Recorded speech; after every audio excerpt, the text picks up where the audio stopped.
It's time to be woke. Take off your shades, it helps see through the smoke. Cause the wicked hide behind the cloak. And if you stay in the mist, you gon' be soaked. So listen up, cause this hair of the dog. What's real, what ain't? Is this the fog or smog? Cause there's a difference when you breathe it in. So don't let the corporate media take you for a spin. This that morning show, they put you in the know. So I hope that you ready, cause all we do is go, go, go. Yeah, come get your info, you gon' be like, whoa. Hair of the dog, we bout that, ayy. We in the zone, we out here, yeah. Speeding. Good morning, everyone. Welcome to Hair of the Dog. I'm Andy Kennedy, and yes, it is fucking Friday. Woohoo! We are going to have some fun today because we got a full house, and we are spreading the joy, and that'll mean more to you a little bit later. But anyways, I just wanted to mention before we get started, because we are a week and a day away from the biggest progressive march that has ever happened. And it is going to be huge. It's going to be exciting. But we are seeing a little pushback. And I know, here's my shocked look. But we are understanding in this space that I think it's something in the neighborhood of 70 to 75% of all Americans, including right-wing Americans, want Medicare for all. So this is hugely popular across the United States. So if you are not in favor of Medicare for all, it's not because of, whatever, maybe you're misinformed, but it's very simple.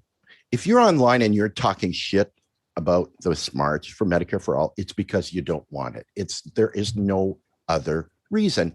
And we're going to call you out, right, for the right-winger or DNC operative that you are. And I'm really hoping that we can get into the meat of that a little bit with our guests. And there's a lot of them. And quite honestly, I'm a little claustrophobic, so I'm freaking out a bit here. But I think we're going to be okay. But this starts off first with introduction of my lovely and talented co-host, Miss Carrie Barber. Good morning, Carrie.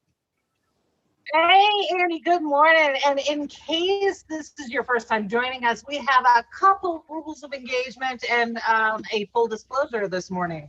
So first off, welcome. We welcome everyone, and we are now syndicated on several different networks, as well as on podcasts like Spotify, iTunes, iHeartRadio. So welcome. We're also part of the Fred Hampton Leftists, and we believe strongly in what all of that entails. So if you're watching us on each one of these syndication channels, hey, welcome to the family. We encourage dialogue. We encourage you to jump in the conversation. Type in the chat, we'll see it, and we'll have that conversation. However, we go by facts. We are not left, right. We are solidly in the fact-centered space. So keep that in mind. The other thing is, typically we try to be objective, but in this particular topic, we just can't. We just can't. There are too many people suffering and dying needlessly. So I just want to let everyone know that I have been an advocate for Medicare for all since 2010 as an expert hired by a huge insurance company to help install the ACA and get that working. It was my experience working with their legion of lawyers, marketing professionals, and everything else on how that they were going to game the system with ACA to make sure that they kept their profits going. That's what motivated me. So I know the ACA inside and out. I know Medicare for all inside and out. I know private insurance inside and out. If you have questions about those sorts of things, I'll try to get to it, but I am definitely planning a full deep dive next week on all of those topics. So before we get into it, I want to make sure that we understand the context of what we're actually talking about. And sometimes it's helpful to go back a little bit in history and really discuss where we are now. So Andy, let's get right into it. This is the first slide, the March for Medicare for All. It's the black and white slide. So for those of you who don't know U.S. history, and most Americans are, let's be honest, our education on history was shit. So here it is. You might be interested to know that Teddy Roosevelt, the Republican president, was the first one to include health insurance and national coverage when he ran for president in 1912. 1912. That's over a century where this topic has kept cropping up. And then you had Harry Truman. He called for the creation of the National Health Insurance Fund in 1945. This was originally supposed to be for all of our service members and their families, which later became TRICARE. But this idea was so popular that it evolved into what we now know as Medicare. Medicare was originally introduced in 1965, and it was meant to cover our seniors. But here's the part that they don't tell you. The original plan in that rollout was incremental, to incrementally drop the age of eligibility until it covered every citizen. That was in 1965. What would happen? They stopped. They actually stopped. The next big change that happened was in 1972, and this was under Richard Nixon, who signed the legislation to cover individuals under the age of 65 with long-term disabilities and individuals with end-stage renal disease. Here's a fun fact you may not know. For those who are disabled, like myself, you have to wait 2 years to become eligible. This means in that time, in that 2-year period, if you die because you can't get access to healthcare, you've actually saved the program money and they call you collateral damage. Is that really the kind of moral country that we want to be in when we have more than enough resources and everything else to cover our most vulnerable? All right, so now that we've got this framework in place, we're going to shift a little bit. And if you haven't already seen the information that's been coming out, welcome. There are marches happening all across the country in cities near you, and you can participate. And we're going to talk about why a march might be necessary. Some of you may know that back over 120 days ago, Representative Jayapal introduced legislation. It's number HR 1796. And that is the Medicare for All legislation that is sat in Congress collecting dust. They're not doing anything. And even Jayapal has since come out saying, I don't want to vote on it. Meanwhile, our families, our communities are suffering. We are dying. And if you missed our show on Wednesday, I made mention of a really fun fact. In 10 states, sepsis is the common bacterial infection. You get it from an untreated cut, or you get a UTI or something else is not treated, and then sepsis grows and it's toxic and your organs shut down. Sepsis is now the leading cause of death, one of the top 3 in 10 states. It's right behind cancer and heart attack. How does that happen in a nation that is so wealthy, so powerful, and so great? Well, it's because we cannot afford to see the doctor because of the insurance structure that we're in. So without further ado, I want to bring on our guests because we have a full panel this morning, and we want to talk about some of the controversy that's come up. Some of the, I have personally been exposed to the DNC progressive attack dogs coming after me. So let's talk about all of this, why a march would be important, and all that entails. So let's get right into it. And I want to introduce to you the organizers of the Chicago event. And this is Joy Bunton and Anna. Anna, pronounce your last name for me. Schiefelbein. One more time. Schiefelbein. Thank you, Schiefelbein. Got it. Excellent. And then we also have 2 other really special guests with us today who are part of the national organizing infrastructure to help all of these city groups get things off to the right start. So we are so thrilled to welcome Savage, Joy, and Sharif, who are from the national organizing group. So thank you so much for joining us. Thank you for having us. You guys. Awesome. So let's start with Chicago. because this was my home city until just recently. And yeah, I'm going to toss this out to Ann and Joy, whichever one of you wants to talk about it. But the rumbles that I've been hearing is it's not really getting a lot of support in Chicago, but yet you guys handed me a flyer with all of these sponsors. Andy, did you have that graphic? I do. So I'm confused. What's going on in Chicago? I didn't hear that we're not getting a lot of support. Where do you hear that from? Yeah, I didn't hear that either. I'm shocked myself. Victor, Okay, so Tammy Duckworth. Yeah. Yeah, this is rhetoric coming out of, I'm not going to name names this morning, but there are some local Chicago PDA folks who are saying, no, we're going to stay away from that. And they were also, but Carrie, why would they say that? Right. So where is this pushback coming from, do you think? I mean, I'm going to ask you to speculate. That's not fair. Well, let's be honest. But Joy, what's going on?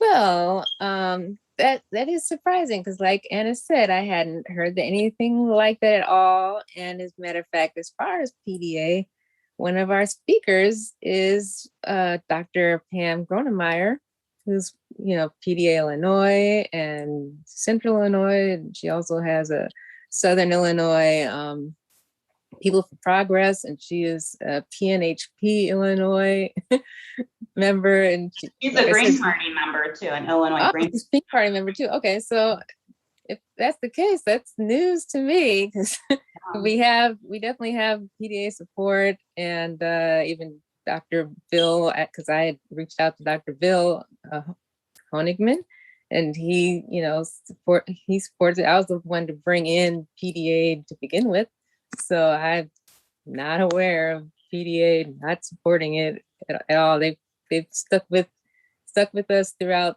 the little brouhaha that we had, and they're still right there, as well as all the other organizations. So this, yes, news to me. Totally. Yeah, I was personally delighted that you have Martise Chisholm, and if that name doesn't ring a bell for you, get to Google right now. Get to Google right now, and you can see her heritage. And I can tell you that Martise absolutely inherited that backbone. Absolutely. And she is a phenomenal speaker, phenomenal advocate, and a member of National Nurses United. So she's going to be speaking. And then I know Dr. Pam very well from the advocacy. So you have this full lineup of speakers that are coming out in support of Medicare for all. So let me ask you, why are we doing these marches? Why do you feel like this is important?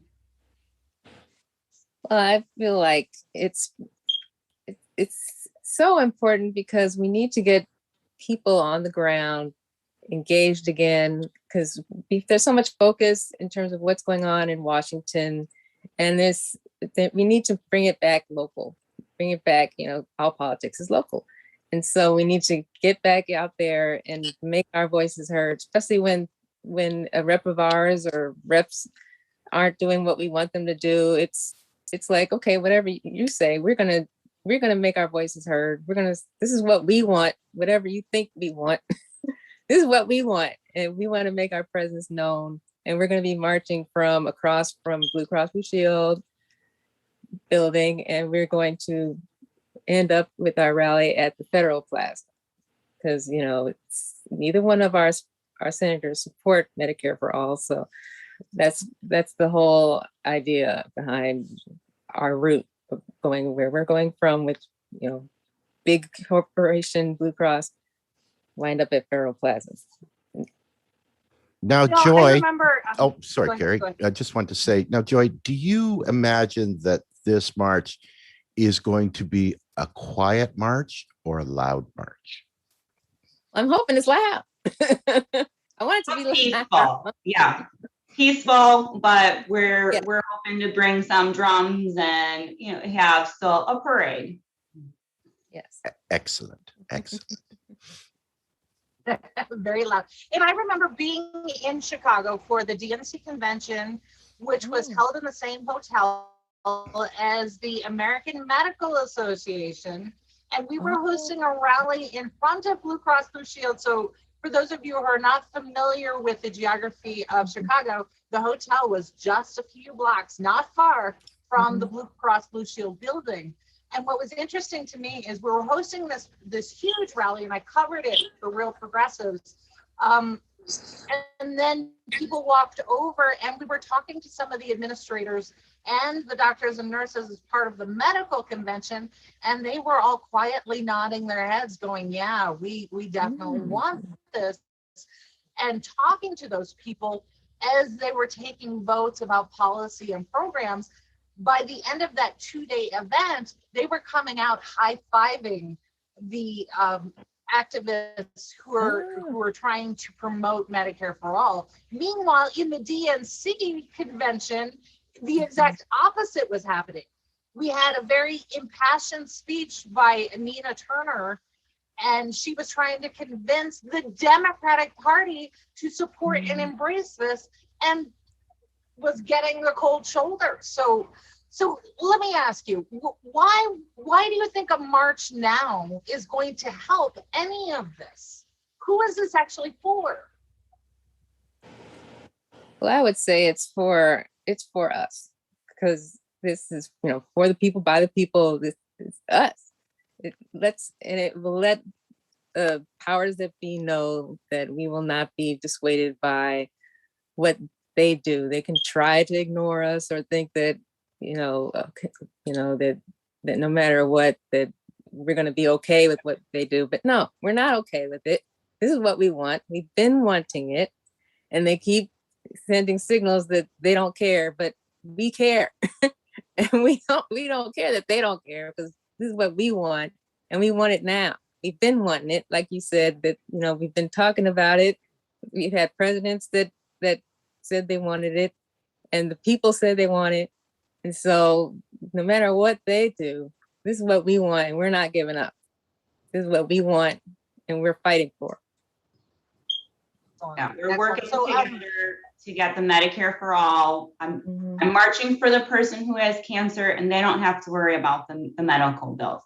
I'm marching for the person who was unemployed because of the pandemic and lost their insurance. I'm marching for the person who has to choose between paying their rent and paying their health care. Healthcare is a basic right. We do have money in this country, and I hope that we can spend it. If healthcare is of the nation, let's get healthcare for the people. Absolutely. Nice. And Nice. this is huge. And I just wanted to weigh in just a touch here, because as I know that a few of you know this, and Carrie, you and Joy know this. I'm Canadian, right? I live in a country that has free healthcare, and a lot of the messaging from the government and from the bad pundits in this space is that the Canadian system, why would you want that? It sucks anyways, right? But all of those gaslighting talking points that you hear are completely false. I've tried to make that as clear as I can. Nothing annoys me more than an American trying to tell me what my healthcare system is like. I live here. I can go to the doctor and forget my wallet, and it doesn't matter. Right, exactly. Nice. I want to get to some of the comments that are coming in, because, oh boy, Chicago's wide awake this morning. So good morning to Mike Toller, who was actually with me at that particular event that I mentioned in Chicago. So then we have Independent Progressive Alliance, Schaumburg area progressives are all in. Progressives of Kane County are showing up in force. Our Illinois Revolution is in the House. Medicare for All Northern Illinois will be on the train to Chicago. That's right. And then Mutineer 9 says, if you do nothing, you will get nothing. Power concedes nothing without a demand. So demand as loud, as annoying as possible. But one comment came in from CJ. Good morning, CJ. CJ talked about the military who has it. And I want to clarify a point. If you are active duty military, you have TRICARE, which is phenomenal. It is very much like improved Medicare for all. Here's a fun fact for you, CJ. As soon as you separate from the military, we assume they get VA coverage. Well, if you don't live near a VA facility and it's not feasible for you to get there, you get something called a UI benefit that is paid through Medicaid. AID, Medicaid. Those are voucher programs that allow you to go and see whatever doctor you want close to you. Here's the problem. We keep cutting Medicaid. We keep cutting those benefits. So that affects not just people who are struggling financially and qualify for Medicaid, it affects our veterans too. So when we talk about a program like Medicare for all, we are taking all of the ills and cuts that have happened to hurt our people, including our veterans, and we're correcting that. And what we're doing is actually having a national healthcare program so that members of Congress, who right now are the only ones in the nation who can get a platinum level coverage, we are bringing them in with us. And what does that do with human nature? Is a congressman going to cut their own damn benefits, cut their nose off to spite their face? Probably not. So they're probably not going to mess with our benefits if it hurts them too. So that's something to keep in mind. But let's expand this conversation just a little bit. Let's bring in Miss Savage and Sharif. National level, you guys have a ton of events. And Andy, if I can impose that graphic with all of the cities on it, which thank you so much for having Albuquerque, because now I get to go and cover it for all of these news organizations. And it's right down the street from me. I love it. So Savage, Sharif, how did this happen? Are you guys like being paid for this? Well, what the hell happened? Oh my God, it's costing us money. Right. Don't have. Don't tell us a lie, Savage. You let us know how you spent your George Soros check. I'm in arrears with Soros. He owes me like 6 years of protest money. Bastard. Oh. Maybe you're in the will. If he passes on, maybe you'll get paid finally. People like Soros don't die. He's like fucking what's Kissinger? Like they have that hydrochrome, like whatever it is, injected, and they just live forever. That's awesome. All right, so now the question on the table remains: how did this even get started? And from what I understand, I think that Sharif, you were on the very ground floor of this movement. Right.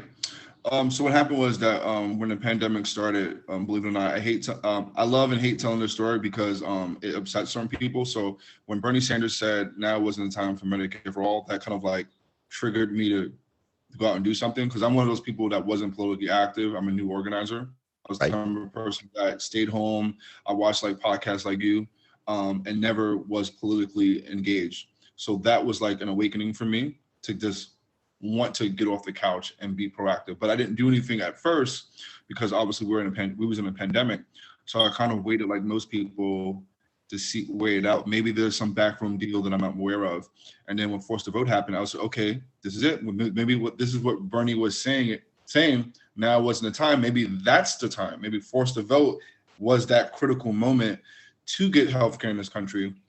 And obviously, that didn't happen. But even then, I wasn't like going out there saying I want to be an activist. I just wanted to talk to different organizations.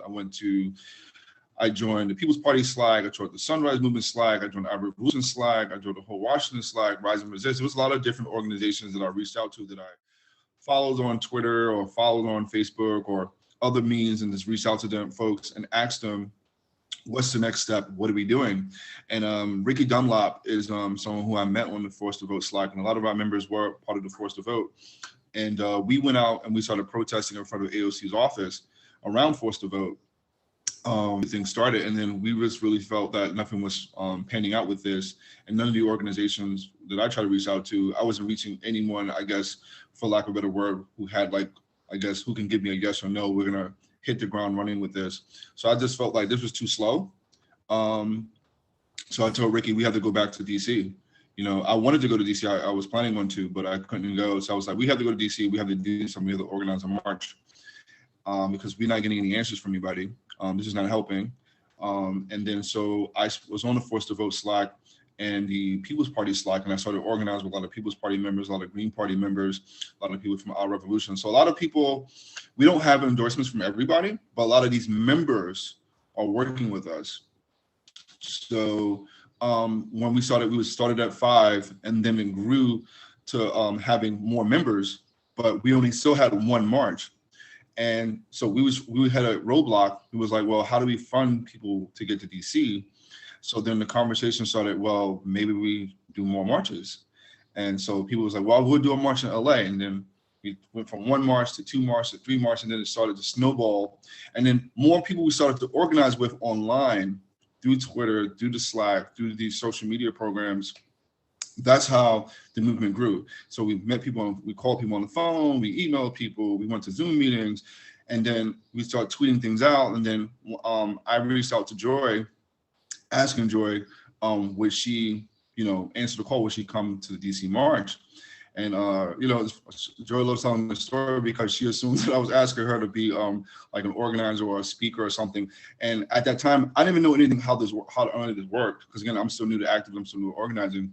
So I just reached out to her, asking her to be a part of it. And she automatically stepped up in a huge way. The 2 biggest milestones, I would say early on, was Laura Felding from the Red Berets joined, and when Savage Joy joined. Absolutely. And she should have a shout out too, because she has done so much. Absolutely. She was so super helpful. Who to reach out to, who to talk to, same with Savage Joy, who to talk to, who to reach out to. Have you contacted this person yet? Do you have this person on your list yet? And keep in mind, I'm a sponge. So like, I always have my pen and paper ready, writing people's names down. When I go to a Zoom meeting, okay, that's cool. I'm going to write this down. Because I'm learning while I'm doing it. So a lot of people think I have a lot of experience. I was like, no. A, I just have people who are very supportive, and B, I just take really good notes. Yeah, that's cool. And Savage, I wanted to ask you to tell that part, the beginning part of that story, in your own words, because I caught the interview that you did with Jody Newell on the Up and Up, and I love that. The how you got involved in this. Can you describe to our audience that again, please? Yeah, Sharif's making it sound like it was way more professional than it was. I'm not professional. So Sharif tagged me on Twitter and was like, Joy, like, are you down to come to this march? And as soon as I saw it, I PM'd him and I'm like, what do you need? Here's what we're going to do. We're going to reach out to this person. We're going to do this, blah, blah, blah. And the organizer in me just took over. Like, he didn't have to actually ask, like, No, will you organize? I was like, put me to work. That's And so I cool. gotta say, like, honestly, like, I don't want to cry, but Sharif has become one of my best friends in the entire world. I love you so damn much. And Sharif and I will both be DC. So we're on national team, so we oversee all 45 marches. But he and I are both DC. And Ricky, the 3 of us are the DC organizers. So yeah, so we were the original, but to give you an idea, I joined at the beginning of April. When I joined, we had 3 marches. So you're talking, over 40 new marches within 3 months. This is bananas. We did not know anything like this was going to happen. Not at all. Not at all. Also, too, there's a tidbit. I want to. I'm sorry. No, I was going to say. I'm sorry, and I did want to get to some of the comments here. And Renee is pushing back on you, Sharif. She said, "Do not discredit yourself." She said it was your brain power, and you are being modest. So thank you to Renee. But there's one comment that I do want to get to from Adam. Adam is concerned about Medicare for all and taxes. And Adam, I want to put this suggestion out to you. Federal spending is not, taxes don't fund federal spending. So we can do Medicare for all today the exact same way it's paid for by members of Congress through the federal appropriations program. Taxes are not required. I will say that the legislation that is before us now, this is Medicare for all in Congress, that does include a tax mix in it, but it is not necessary. So one of the big objections that I've heard, and I'm going to open this up to everybody that we have with us this morning, is that we already have this piece of legislation in Congress right now. We already did the marches. We don't need to do more marches. And in fact, by hosting these marches, you're actually going to make Medicare for all toxic. How do you respond to that? I tell people that, what does sitting on your ass do for you? What I tell people, anyone with that attitude is privileged as fuck. I tell people that I just became disabled and started going blind last year, and I had to sign paperwork that said that I was being denied because this was my treatments were not medically necessary, and they were $24,000 a fucking month. So nobody with health insurance or on their parents or with no medical needs has a damn right to tell anybody the time is not now. I was the disabled speaker for Force the Vote. I still get that shit every day. Well, it's not the time and you're disrespecting the squad. And so, listen, these people you are worshiping say words like access, okay? Pramila Jayapal gave Biden an A for a grade. These people are giving lip service. These people ran on Medicare for all. These people told me to my face that they support Medicare for all, that they'll fight tooth and nail. I had AOC on my show. She told me. I met Rashida Tlaib in person. She cried as she held me because I told her I was going blind and I appreciated her fight in Medicare for all. She told me she would keep fighting for me. She looked me right in the face and told me this as she cried with me. So no, don't tell me that, let's just leave it to electoral politics. Privilege. That's the only word for it. We are watching eugenics of the poor. We are literally watching it. People are dying unnecessarily. With the internet, you have no excuse to say this shit. We have videos on our Twitter of, a young man going to pick up his insulin and not being able to afford it and crying and said, you know what? I guess I'll just die. This is violence. So for anyone to sit there and be like, oh, this is going to hurt the cause, privilege, shut the fuck up. You don't have to come. You don't have to volunteer. But how dare you tell a bunch of hurting, disabled, empathetic people that this is not the time and this is not the way. Force the Vote wasn't the time and the way. Now marching isn't the time and the way. Well, what the hell are you waiting for? Every 4 years, Dems have control of the Senate, the House, and the presidency. What the hell has it gotten us? Stop depending on these suits to change people's lives. We don't have time to wait. We don't have the time. You might. We don't. Amen. Right. So just to add to that, I would just like to say that we fund weapons and we fund war all the time without question. And when we present healthcare to Americans and people who need it, who need their insulin, who need these services, all of a sudden it's a question, not acceptable. Right. And one thing I just wanted to come in with very quickly, and I'm just going back to the comment that Adam made about raising taxes for Medicare for all. That's not the case at all. And we've seen study after study, including studies funded by the Koch brothers, when there were two of them, that have shown that the cost of healthcare in the United States under a single payer system will go down substantially. which if you know anything about macroeconomics, will require a tax cut. So you'll be paying less taxes with Medicare for all.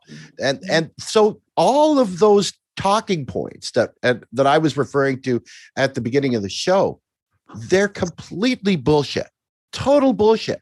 It helps everyone.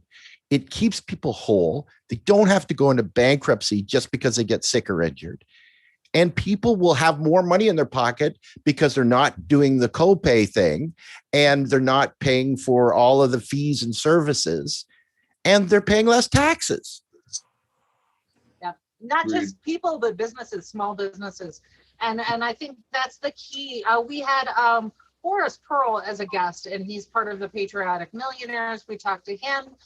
Small businesses are all in favor of this because that is the biggest expense, overhead, that small businesses have. And I'm talking about the 98% of small businesses, the restaurants, your mom and pop shops, all of these places that are right now after COVID struggling to survive, struggling to retain good workers.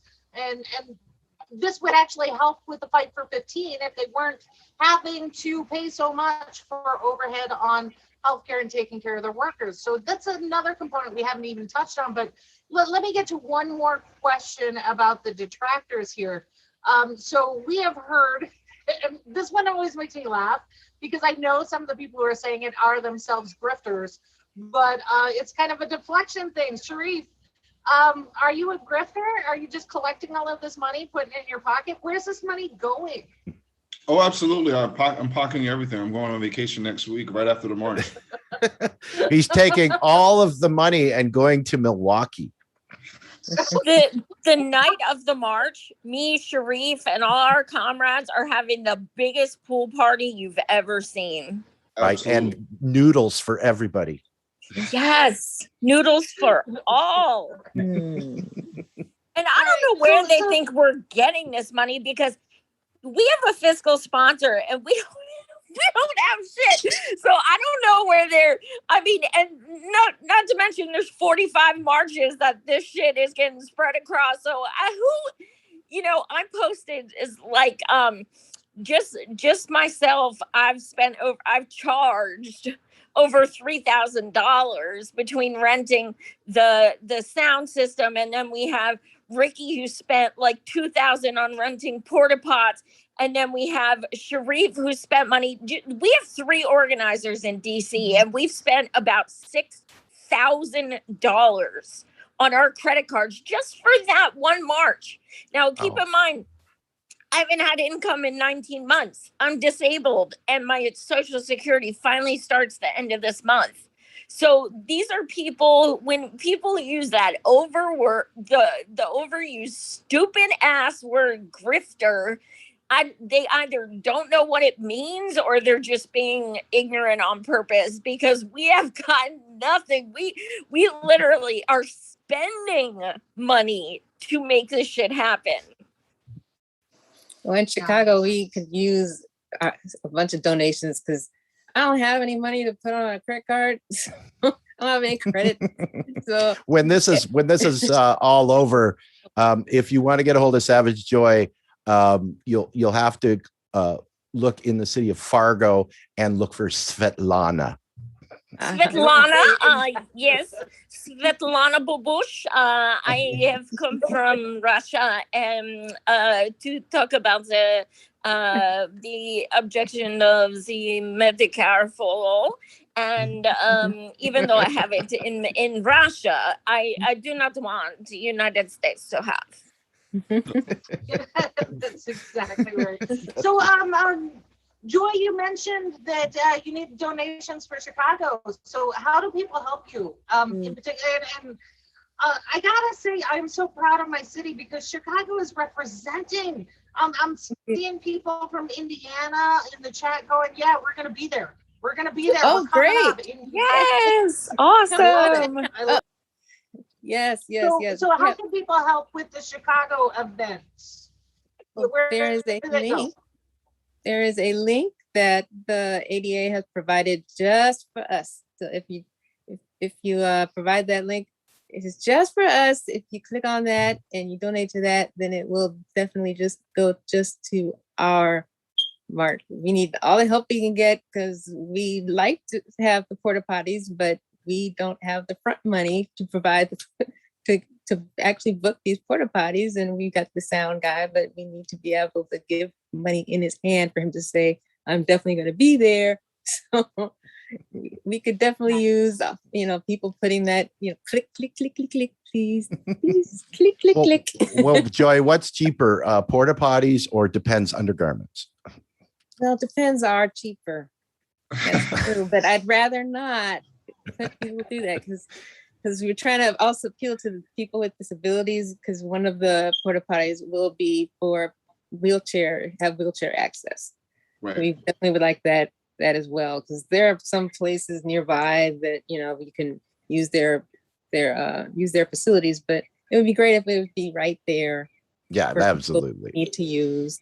Yeah, so please. Yeah, in DC, we have no near businesses or anything. We're in the park, so that was like a must. You know what I mean? Unfortunately, it was like we got to charge this or do something because it just, certain.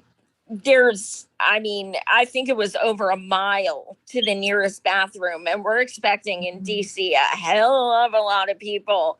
Yeah. So yeah, we can put the DC direct link in the chat too. Yes. Oh, yes. Absolutely. Absolutely. I would say the top 4 marches, and no disrespect to any other marches, is Chicago for sure, Seattle, LA, and DC. Those we're expecting big numbers for those 4 marches. Well, and New York. New York too. Yeah. Yeah. So that now I am personally offended because I gotta brag on my new adopted city again. Hold on. Albuquerque, New Mexico is representing, and oh, by the way, if you didn't know, and here's my thing, I thought Chicago was liberal. No, Albuquerque is liberal as fuck. We have ended qualified immunity. We have at a state level for everybody. We have end of life rights. We have reproductive rights. We have raised the minimum wage. You met the only thing we do not have is Medicare for all. That's it. And we have to rely on the rest of you fuckers in order for that to happen. So that is why Albuquerque's, we're doing it. We're doing it. So I just shout out to Albuquerque. You guys are phenomenal. But real quick, I want to get to the demands that Joyce sent me, and I love every bit of this because we talked about, there's that quote, you got to have those demands, and the demands that she sent me, there are 3. So the first one is we demand Congress pass improved and expanded Medicare for all, single payer, everyone in, no one out. Number 2, we demand that healthcare be recognized as a right for all people, all people. 3, we demand Congress prioritize healthcare first with respect to the federal budget. Wow, these, your comments on that, go ahead. Well, I put those out there, but Sharif had a lot to do with those demands. We've been meeting like a few times trying to get the demands together, and even though we all agreed that that's what we wanted, it still was a heated discussion because we were wanting to get into the weeds real bad, but we also understood the need in terms of like marketing and trying to make it simple and concise as possible. And so Sharif had a hand in helping us go, okay, just make it simple. Just don't have all this huge list. And we are going to be adding to that list in Chicago too, because it was hard enough just to get us all to say, okay, these 3, but each city can add if they want whatever it is they want. So I definitely want to add erasing medical debt to that as well. Go ahead. No, I'm sorry. I was actually going to say to Joy's point, when it says federal budget, when we actually list these out, I'm going to say which includes removing medical debt. Because that's the point. I'm definitely going to do that. I'm also going to put making sure communities that don't have enough hospitals Obviously, that's usually Black and brown communities. So that needs to be included, making sure we have funding for doctors and nurses. That needs to be included, making sure doctors and nurses can get paid to go to school. That also, that a little bit ties into education, because you have to. You can't like not include that. If you're gonna have Medicare for all, then we need enough doctors. If they can't get to school because they can't afford it, it has to be included too. So that also ties into that as well. Absolutely. One of my clients in Georgia, in private insurance clients, she had just graduated from medical school, and she was, I want to say, an anesthesiologist who, in the prime of their career, they make a decent salary. But she had just graduated, and she was looking at her her student loan payment of $3,000 a month starting out in her career. And I remember sitting on the phone with her, and she was crying. And here I am, independent consultant, helping her find insurance that she could afford. And here she was, just came out of medical school. So it almost sounds like progressive policy works together to create a country and a culture that lives up to our constitutional values, or the people we say we are. Maybe I'm crazy, but that sounds kind of like a good place to be. So, and I think, one of the, people watching this who may not be like super educated on Medicare for all will probably think, all this sounds good. Why don't we have it? So one of my demands, I'm the MC in DC, so I'm going to be talking about money in politics.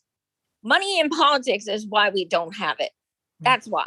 Because big pharma, big insurance, they are buying elections. These candidates are like, oh, we owe them not to cancel this. We owe them not to do Medicare for all. And until and unless that changes, this is going to be a fight. So it's getting that shit taken care of as well. Right. 100%. it all goes together. Yeah. Okay, And the Green Party, we do not accept corporate contributions or corporate PAC money. Say that again, Anna. The Green Party does not accept corporate contributions, and they do not accept corporate PAC money. We are no corporate. Oh, Right. weird that would happen. That's it can't be done. Can be done. Right. well, I think Senator Sanders showed us that, and then became a Democrat full time. So, Well, he can Really? sit on the Green folding Party. chair with his handmade mittens.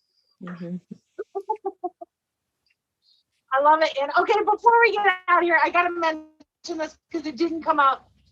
Anna, you're running for office. Yes, I am. I'm running for State Representative District 85 in Illinois. This is my second time running as a Green. I did reach over a ballot line last year when I ran in 2020. It was a very short campaign, and I was delighted to reach over a ballot line, but this time I'm going to win. Right. If you're in Okay, a here's district what I want and you don't progressive vote for her, you're cotton-headed any buckets. Whatever you just said. So I love this. Andy and I have talked about this a number of times. Progressive candidates who tend to be underfunded, we don't actually get the marketing materials out to let people know, because most people aren't online and paying attention. But you're running twice, which is exactly which helped Marie Newman sitting in Congress right now. She ran twice. So Anna, I hope that all of these groups that are out there for Medicare for all are supporting you. How can we get involved to help you make a change for your district? I will be putting up the website, voteforanna.org. Oh, that should be coming today. So look out for that. Anna's been a Perfect. big help Thank you. helping And- with the march. Well, it was the Illinois Green Party. We were one of the early co-sponsors to the Chicago March, and we were very happy to be participating in that. Right. That's this awesome. is one of those. I just want to, our vote blue no matter who progressive people. This is one of those opportunities where you can put principle ahead of party and make a difference for all of us.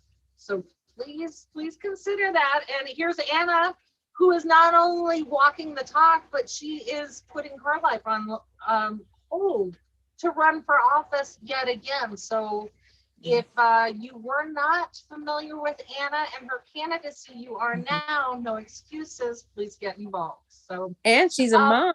Before, oh, So mom, on top of all that. We can do it. We need more moms. We need more moms right. in office. That's right. You always respect moms. That's right. And dad. And And dad. you know, anybody who's kind to kids and can make that difference. You know, we're adults. We have to put on our adult pants and realize they're kids. And we also need to take care of their future with Medicare for all, make sure they're healthy. I just hope to pass the baton to my children, then we can have a better world. It doesn't have to be revolved around corporate money. It doesn't have to be revolved around war money. We can actually have a nice culture and civilization that does not involve corporations or corporate money that goes into the politicians' pockets. That's right.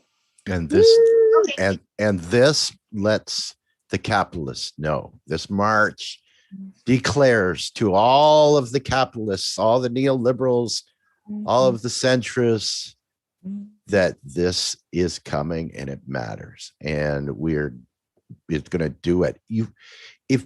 If your critique of the left or the progressive movement or whatever you want to call the people that want Medicare for all is that they can't organize, they don't have the ability, they don't have the skills, they don't have the financial backing, they are showing that they did it. Joy, Sharif, you guys threw this together. You're paying for stuff on your own. It's gained momentum to the nth degree. This has done it.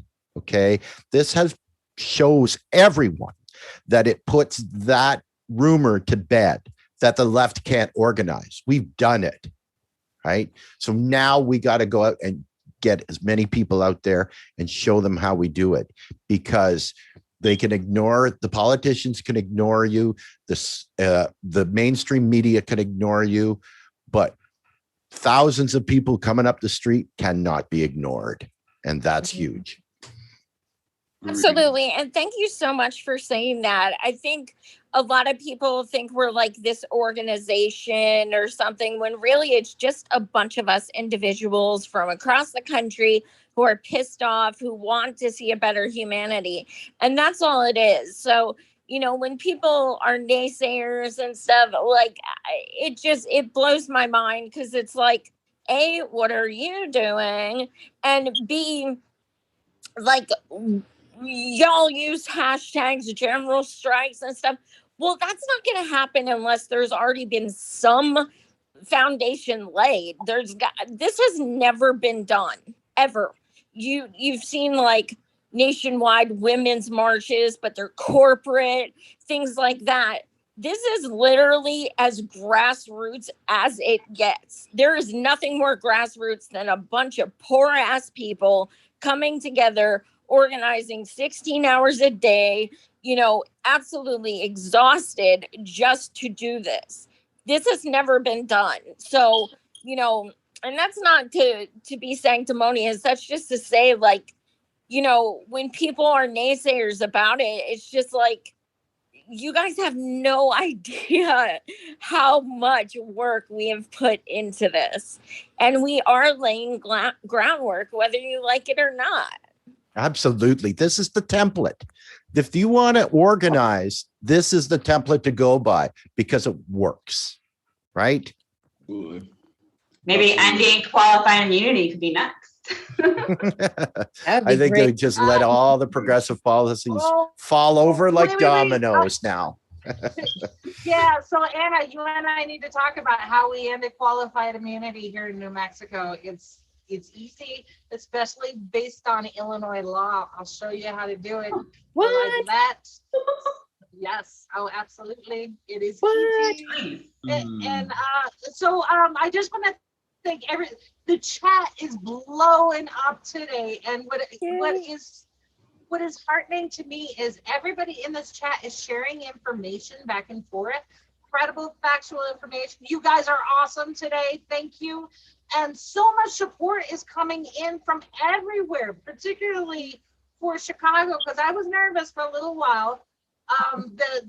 Chicago wasn't getting the support that it needed. I'm like, come on, really? A city of 6 million people, 6 million people that was hardest hit in a Black community because of COVID, 6 million people where there are healthcare deserts in one of the richest cities in the nation. Chicago itself gets $2.7 billion of revenue every year. There is no excuse for someone not to be getting access to healthcare among a number of other things. So Chicago, you better show up and do this. And then all the other cities, someone mentioned in our chat that the graphic we put up about the cities is a little outdated. I think that was Ricky. So thank you, Ricky. If you want the updated list, go to the Medicare for All. It's the m4all.org. And I put that in the chat several times, no excuses. Go out to the website. You can even buy stuff in the shop, which I'm not gonna lie, I was shopping while we were talking. So I'm gonna get my gear ready for next week. But you can go out and support all of these things. Now I know we're running really short on time. So I'm just gonna open it up. Last thoughts, Joy, Savage Joy, Anna, Sharif, what do you got? What do you want people to know that is most important to get ready for next week? Well, I will say that in terms of the gear, this is the best day to get it, to make sure you have it in time.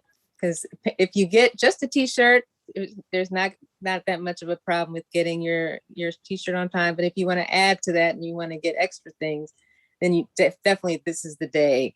And I would suggest not putting it off. If you can help it, try and get it today. Please get it today. I was also going to add that I hope everyone realized that these marches are a signal that we don't have representation in this country. We always talk about we're a democratic society. We are not. And the fact of the matter is that all these marches are happening, all these different people who are coming out to push for Medicare for all. This is the awakening. You know, I'm gonna use that word a lot because now people are starting to see that electoral solutions are not a solution. And so I do hope that people do come out, keep that in mind, that keep applying pressure, and that this is one of many marches. You know, our team and I are talking about what's next. I'm not going to share too much about that, but that is something that we have definitely talked about because we definitely don't think that next week we're going to get Medicare for all. So applying pressure, do not go to sleep. You know, stay with us and continue to fight because this is going to be a long battle. It's not over. This is just the beginning. But it's a hell of a beginning. Yeah. Savage Joy, anything to say? You got any words of wisdom, words of encouragement? Well, I don't know about that, but I think, you know, I just want people to like seriously think of the power of, you know, thousands of people marching for one cause across 45 cities at the same exact time. Like, think about that power. Think about how beautiful that is going to be and how proud you would be to be part of that history. And you know, honestly, I have been dealing with so much. I've been getting doxxed. I've been getting threats. I've had people say I am faking being blind. People are saying they're going to call Social Security and tell them about fraud. I've had to deactivate my Twitter twice. I've had to lock it twice. I'm going through hell and back for this. And all I want is at the end of it, I don't want to get emotional, but to say that it was all worth it. That's all I want. Yeah, absolutely. And to see a doctor without having to check your bank account. That would be nice. Yes. Exactly. Oh, real quick, we are going to get, if I can fit it in, Oscar Brown Jr.'s daughter has agreed to come and perform, Maggie Brown, which I'm so excited. Woo! Wow. She's gonna come. Let's go, Chicago. Yes. So please. Somebody Come can on out. record that for me. Please record that so we can stream it. So yeah, I am going to be doing interviews and live streams from Albuquerque. I know that there are other independent journalists all across the country who will be doing the same thing for each one of these marches, because people have got to know. We don't even know the effects of climate change in our own country and seeing it live, let alone something like this where the donor class does not want this policy to happen. So I really appreciate all of you taking the time out of your schedules. I know you have jobs and lives plus this huge project you're working on.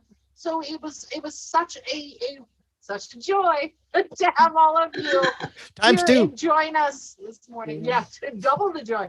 So thank you so much, and we appreciate it. And if you're watching this, please share this with your friends and family, because they are not necessarily getting the information about this kind of event, and we need everybody to show up.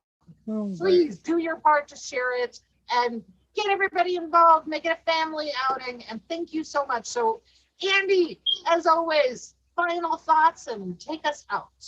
Well, I just wanted to share one thing, and unfortunately, it isn't going to work out for me, but I was really hoping that the Canadian-US border was going to open up, and I was going to make a surprise trip to Detroit and hang out with my brother from another mother from another country, Rome Bethia and Dr. Victoria Dooley, and on a week from tomorrow. Unfortunately, the Canadian border doesn't open up. I think it's going to be 8 days late, so it didn't make it. But anyways, I think that I'm going to be involved in a broadcast with our P, where we're going to be doing some critiquing and doing some interviews live during the day. So we're doing my part from my chair at my computer in the Great White North. Everyone, please support this event. It is so important. It is huge. It moves us in the proper direction finally, where we understand what we have to do to organize. And kudos to all 4 of our guests here, and Laura and everybody else that is, and Ricky, who I've never met. I have a relationship with Ricky on email. I send him a graphic and he says, "Thank you so much, Ricky." I don't know who Ricky is, but that's our relationship. But to all of you, thank you so much for what you're doing. Here's to a great event. Everybody out there, please support this. Thank you so much for watching today. Enjoy the rest of your Friday and your weekend. We will see you here. Thank you both so much for your unwavering support this entire time.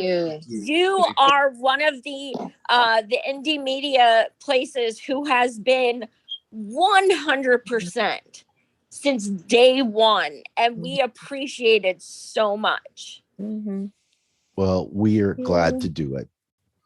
And on that note, we're getting out of here for the weekend. Take care, everybody. Bye-bye. Much love. We about that, ayy. We in the zone. We out here, yeah. Spitting the facts, how it's supposed to be. Habit the dog, we keeping it G. Whoa.